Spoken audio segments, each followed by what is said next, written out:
अक्लमंद बहू। श्रुति का व्यवहार अपनी सास के प्रति बिल्कुल अच्छा नहीं था। वो अपनी सास को सिर्फ घर पे बोझ ही समझती थी।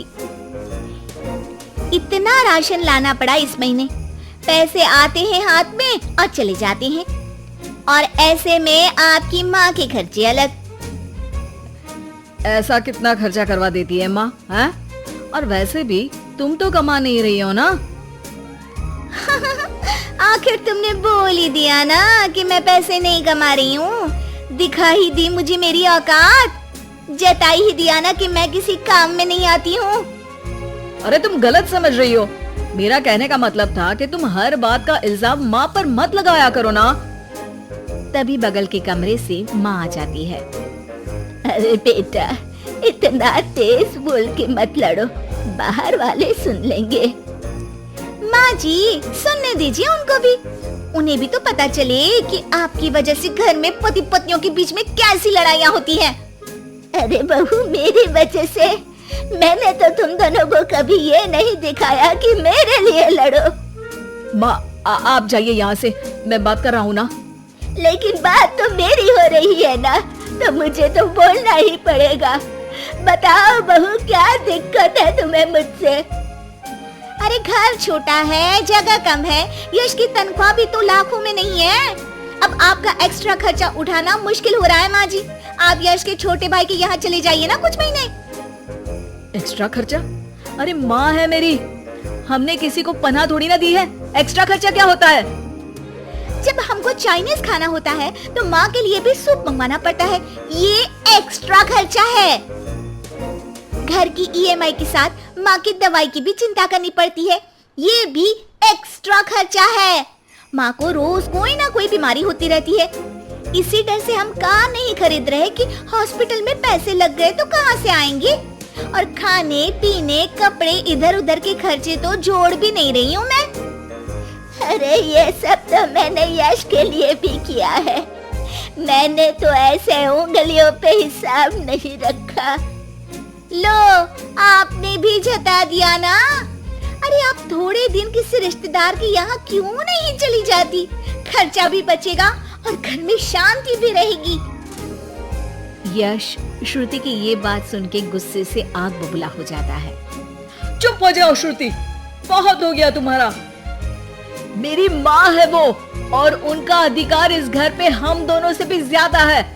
और खर्चे बचाने की इतनी ही पड़ी है तो तुम खुद क्यों नहीं चली जाती अपने मायके? घर में शांति तो तुम्हारे जाने से भी हो सकती है। श्रुति ने ये नहीं सोचा था कि यश कभी उससे इतनी तेज आवाज में इस तरह से बात करेगा। अपनी सास के सामने यश ने उससे इतनी बेरुखी से बर्ताव किया कि श्रुति ने सोच लिया कि वो अब अपने मायके चली ही जाएगी। अगले दिन जब यश ऑफिस गया हुआ था, उस वक्त श्रुति वहां से मायके चली गई। माँ, कैसी हो? अरे बहू के राज में जी रही हूँ बेटा, अच्छी ही हूँ। तू बता, अचानक कैसे आ गई? अरे सास से खिटपिट हो गई। मैं थोड़ी देर वहाँ नहीं रहूंगी घर में तो अकल ठिकाने पे आ जाएगी उनकी। हाँ हाँ, जितना रुकना है रुको, आप ही का तो घर है। अरे भाभी कैसी हो? दिखी ही नहीं तब से। आपकी माँ के लिए दवाई खरीदनी थी तो लेने गई थी। माँ, तबीयत ठीक नहीं है क्या? अरे बेटा, बुढ़ापा है, बीमारी तो आनी ही है। अरे पर आप तो एकदम तंदुरुस्त रहती थी, आपको कैसे कुछ हो सकता है? आप खुश तो हो ना माँ? ये क्या बात हुई? खुशी तो रखते हैं, कोई रुलाते थोड़ी ना है आपकी माँ को। हाँ बेटा, खुश ही हूँ। माँ ये कहते हुए जरा भी खुश नहीं थी। थोड़े दिन श्रुति वहाँ रुकती है। एक दिन जब वो अपने भाई के साथ बाहर से कुछ सामान लेकर कार में आ रही होती है, तभी भाई पूछता है, कब जाने का प्लान है? अरे भैया, अभी तो आई हूँ। हाँ हाँ, वो तेरी भाभी पूछ रही थी कि कब जाने वाली हो। मतलब जाने से पहले बता दोगी तो अच्छा रहेगा, हम तैयार रहेंगे। एकदम जाओगी तो बुरा लगेगा ना। हाँ भैया, बता दूंगी भैया। अच्छा, वैसे हुआ क्या था तुम्हारे और तुम्हारे पति के बीच? हमारे बीच कोई लड़ाई नहीं हुई थी भैया, वो तो सास की वजह से लड़ाई हुई इसलिए आना पड़ा। आप चिंता मत करिए, मैं जल्दी चली जाऊंगी। अरे नहीं नहीं, रुकना। अरे तू घर में है तो शांति भी रहती है। क्या मतलब? अरे मत पूछ श्रुति, आए दिन माँ और तेरी भाभी में नोक झोंक चलती ही रहती है। तेरी भाभी का कहना है कि माँ का खर्चा बहुत होता जा रहा है घर में। अब माँ की क्या गलती है? बीमारी किसी से पूछ के थोड़ी ना आती है। तेरे सामने वो कुछ नहीं बोल रही है, तेरे जाते ही माँ को ताने मारने लगेगी। और आप कुछ नहीं बोलते? मैं बोलूंगा तो मायके चली जाएगी गुस्से में। श्रुति ये जवाब सुन के चुप हो जाती है। उसे एहसास होता है जैसे ये उसकी भाभी की नहीं, उसी की बात हो रही है। पर भैया, आपकी तो इतनी अच्छी जॉब है, पैसों की कोई दिक्कत नहीं है, फिर भाभी को क्या दिक्कत है? अरे किसी को पालने के लिए मन में प्यार होना चाहिए श्रुति। जेब का पैसा भी जरूरी होता है, लेकिन नियत हो तो कम में भी खुश रहा जा सकता है।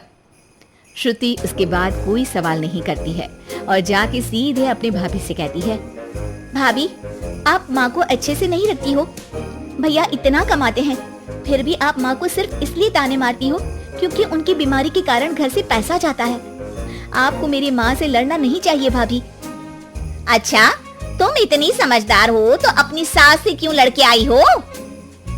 श्रुति की आंखों के सामने वो सारे पल आ जाते हैं जब जब उसने अपनी सास को परेशान किया। वो उसी वक्त अपना सामान पैक करती है और जाने लगती है। अरे तू तो रुकने वाली थी ना श्रुति?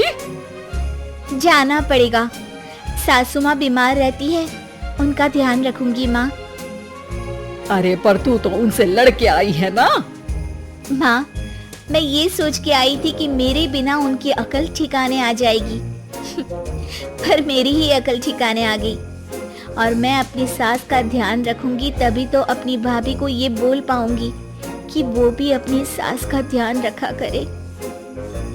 श्रुति को कोई नहीं रोकता, वो वापस अपनी सास के पास चली जाती है। अब श्रुति और उसकी सास कम चीजों में ही ज्यादा खुशी के साथ रहने लगते हैं।